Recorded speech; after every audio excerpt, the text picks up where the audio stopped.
Chers compatriotes, bonjour.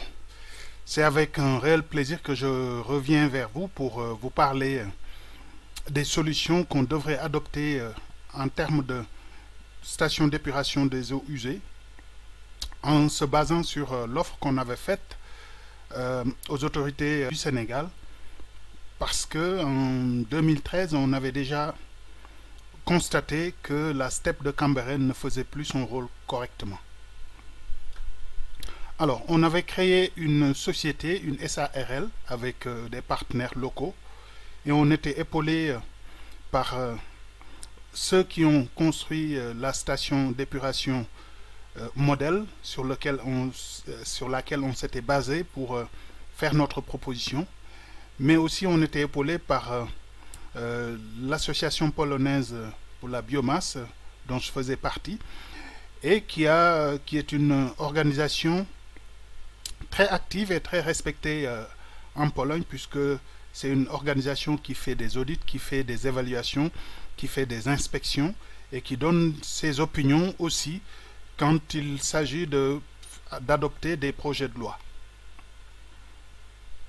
Voilà, juste pour preuve, nous avions envoyé une lettre d'intention au directeur général de l'OLAC qui est datée de 20 juin 2013, lettre dans laquelle on faisait part de ce qu'on pourrait appeler une plateforme de coopération. Et il y a deux points saillants dont je voudrais parler. Donc le premier, c'est l'assainissement équilibré. Donc qui nous permettrait de traiter les eaux usées pour obtenir de l'énergie électrique. Et le second point, c'était le développement durable. Donc une production et une commercialisation d'engrais 100% biologiques à partir des dérivés des stations d'épuration des eaux usées. Voilà. Voici une vue aérienne de la steppe modèle. Donc elle représente la steppe de la ville de Częstochowa, une ville polonaise très religieuse qui se trouve environ à 200 km de la capitale Varsovie, avec une population d'environ 300 000 habitants. Et cette steppe est en mesure de traiter environ 43 600 mètres cubes d'eau usée par jour. Voici le schéma de fonctionnement, mais on ne va pas s'y attarder, on va passer directement sur l'essentiel. Donc, en principe de fonctionnement, les stations d'épuration telles que jusqu'à présent connues dans le monde qui donnent les meilleurs résultats sont divisées en, on va dire, en trois grandes parties. Donc, il y a une phase de pré-traitement qu'on appelle la phase de traitement physique où on va enlever tout ce qui est déchets solides, les gros déchets solides. Puis il y a une phase de traitement biologique où on va enlever tout ce qui est déchets dissous, déchets biologiques dissous dans les eaux. Et puis il y a une troisième phase qui est la phase de clarification des eaux usées épurées. Alors, en vue aérienne beaucoup plus nette, nous commençons d'abord par cette partie-là qui est la partie de dégrillage et de tamisage pour enlever tout ce qui est déchets solides supérieurs à 2,5 mm. Ensuite, on va passer à la phase de dégraissage des huilages. En fait, ce qu'on va faire, c'est qu'on va souffler des micro-bulles d'air qui vont faire remonter les huiles et les graisses en surface et on va racler les graisses et les huiles pour les traiter ailleurs. Voilà, maintenant nous passons à la décantation primaire.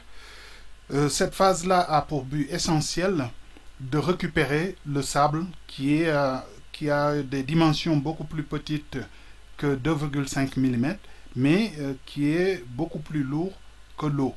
Donc, par effet de décantation, on va retrouver le sable en bas de cuve qu'on va récupérer par pompage pour ne laisser que les eaux épurées. Aussi, s'il y a des déchets en suspension, on va aussi les racler et les récupérer. Ensuite, on va passer à la phase principale qui est la phase de traitement biologique. Et pour cela, on transfère des cuves de décantation primaire les eaux usées vers ces bassins de traitement biologique.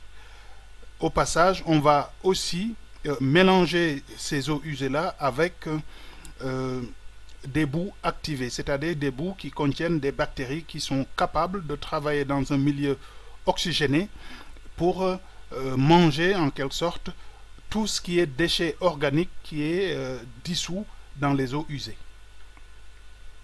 Après cela, on va passer maintenant à la phase de décantation secondaire qu'on appelle très souvent la phase de clarification. Alors, qu'est-ce qu'on obtient? Au bout de ce processus, on obtient des déchets solides et des déchets liquides. On va directement passer sur les déchets liquides. Donc, l'eau qui a été décantée et qui répond aux normes d'épuration va maintenant couler par gravitation et va être renvoyée selon les besoins, soit dans une rivière naturelle, soit dans une rivière artificielle, soit on va canaliser cette eau-là au point de besoin. Alors, qu'est-ce qu'on peut faire avec cette eau? Le cas classique, on peut faire du maraîchage périurbain, donc qui permet donc aux populations qui sont aux environnants de la steppe de pouvoir avoir une activité de culture. On peut aussi utiliser cette eau-là pour la culture du fourrage du bétail. Cette eau-là aussi peut être utilisée pour développer une autre activité au niveau des hydrocarbures, mais biologiques, donc les biocarburants. Je pense à la culture de plantes comme Miscanthus, Zatropha ou Moringa, ce qui permet de produire des additifs aux carburants actuels. Nous pouvons aussi utiliser ces eaux usées-là pour une reforestation de nos villes et de ses environnants, parce que franchement, par exemple pour la région de Dakar, qui appartenait jadis à la région du Cap-Vert, maintenant tout ce qu'on peut dire c'est du Cap-Vert, zéro arbre, il n'y a que des bâtiments en dur. Autre utilisation des eaux usées, on peut faire de la pisciculture périurbaine, donc ce qui permet aussi d'avoir des poissons pour par exemple des villes qui se trouvent en centre de notre pays et qui n'ont pas accès directement à l'océan ou à des fleuves. Donc ça leur permet aussi d'avoir des poissons frais à moindre coût. On peut aussi faire des lacs artificiels pour tout ce qui pour du loisir. Cette eau-là peut aussi nous permettre de booster la culture de notre plante nationale pour faire des jus d'hibiscus. Donc ça permettrait aussi de développer l'industrie de jus au Sénégal. Autre solution qu'on peut adopter, ce serait la sylviculture. Par exemple, en plantant des arbres comme l'eucalyptus, qui est un arbre qui croît très rapidement et dont on pourrait ensuite récolter pour développer la menuiserie au Sénégal. Alors, maintenant, on revient dans l'autre partie qui est la phase, les résultats obtenus après la phase de pré-traitement. Donc, les déchets solides qui étaient supérieurs à 2,5 seront envoyés dans la déchetterie où ils seront traités correctement. Après le dessablage, le sable obtenu peut être utilisé dans le génie civil.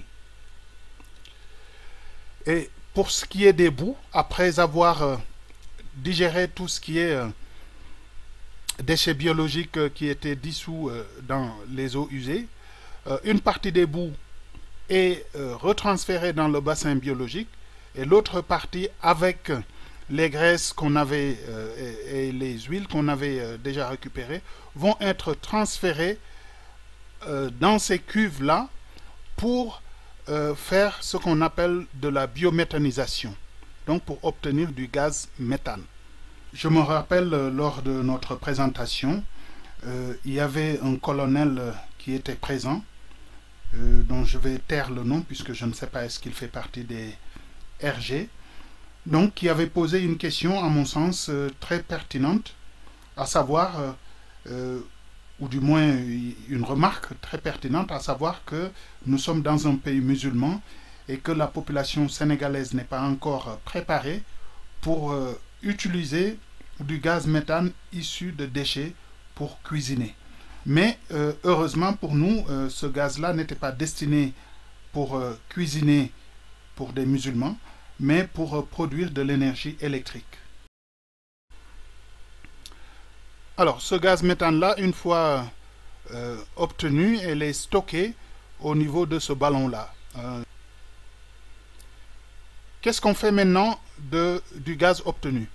Donc, par cogénération, on va utiliser le gaz qui va alimenter un moteur à gaz, et ce moteur à gaz-là va mettre en rotation l'axe d'un générateur qui va nous produire de l'énergie électrique. Ce gaz aussi peut être utilisé pour le chauffage technologique.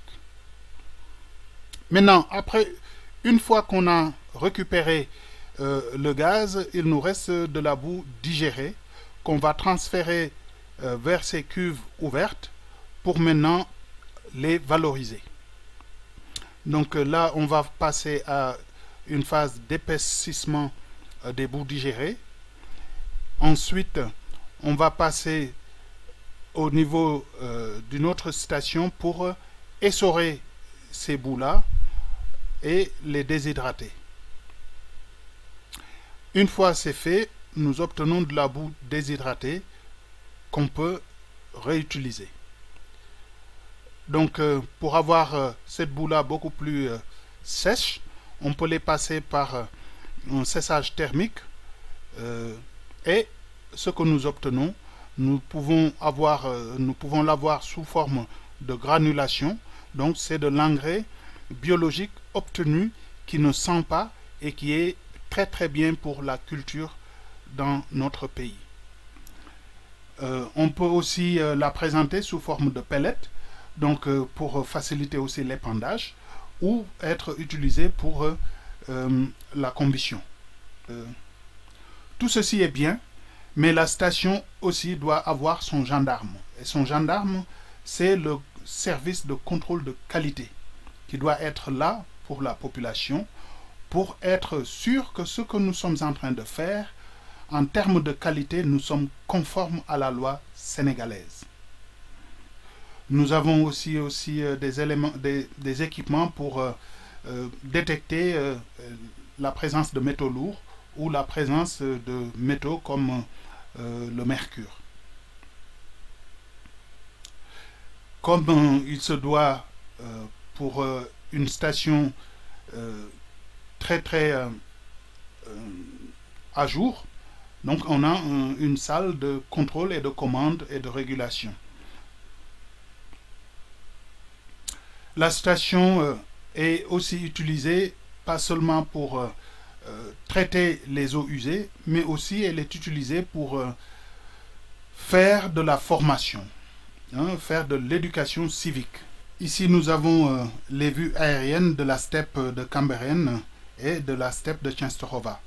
Bon, nous voyons au niveau de la steppe de Częstochowa, quand même l'environnement est beaucoup plus structuré, donc le flux est très logique, et en plus nous avons une steppe pour 300 000 habitants comparé à notre steppe de Cambérène pour la population de Dakar. Alors, quand on parle de ces investissements-là, très souvent on nous dit ouais, mais nous sommes des pays pauvres, nous n'avons pas la possibilité d'investir autant d'argent. Bon ben, c'est un argument qu'on peut comprendre, mais ce n'est pas une raison suffisante pour adopter des solutions qui n'en sont pas une. La question qu'on va se poser, c'est comment rendre accessibles les steppes aux Africains. D'abord, je pense qu'il faut enlever les rétrocommissions payées à des fonctionnaires à hauteur de 10 à 15%. Bon, s'il faut payer des rétrocommissions, au moins que ça soit aux environs de 1 à 2%. C'est beaucoup plus logique que de payer des sommes faramineuses juste parce que c'est nous qui détenons le projet. Deuxième chose, c'est recourir au service d'un vrai acheteur qui sait négocier, mais aussi lui faire accompagner par un ingénieur qui connaît la station. Ainsi, on peut vraiment négocier en connaissance de cause. Un troisième point, c'est de construire des steps basés sur de l'existant. Et comme ça, on va faire des transferts de technologie pour gagner sur les coûts de conception, les coûts d'études et les coûts de documentation. Ensuite, comme par exemple au Sénégal, on est en train de faire l'assainissement des 10 villes. Ben, j'espère bien que les achats aussi ont été regroupés pour acheter chez le même fournisseur les différents équipements dont on a besoin. Puisqu'en faisant des achats regroupés, nous misons sur ce qu'on appelle de l'économie d'échelle. Donc ça nous permet de réduire le coût de l'investissement, de réduire les quantités de stock de pièces détachées, d'uniformiser les steps et de rendre nos ingénieurs beaucoup plus flexibles pour intervenir d'une ville à l'autre sans avoir à réétudier à chaque fois le schéma de fonctionnement. Mais aussi, ça nous permet d'avoir un programme harmonisé pour la maintenance de nos steps. Il faut aussi localiser certains travaux dans le pays pour gagner en main-d'œuvre. Et ensuite, développer une expertise locale et y associer les grandes écoles locales. On ne peut pas avoir des écoles polytechniques qui font des projets, qui font des ingénieurs, qui défendent des mémoires, qui n'ont rien à voir avec l'actualité industrielle du Sénégal. Sans la participation effective de ces écoles-là, ben, on ne peut rien faire de local. Donc, il faut mouiller nos grandes écoles dans les activités industrielles. Et c'est des ingénieurs, des jeunes ingénieurs qui ont beaucoup de talent et qui ont beaucoup de solutions qu'ils peuvent proposer à l'industrie et s'en approprier. C'est mieux que toujours de faire appel à des ingénieurs étrangers. Ça ne nous aide pas. En conclusion, je préconiserai qu'on cesse de faire ce qu'on appelle des solutions provisoires au nom de manque de moyens financiers.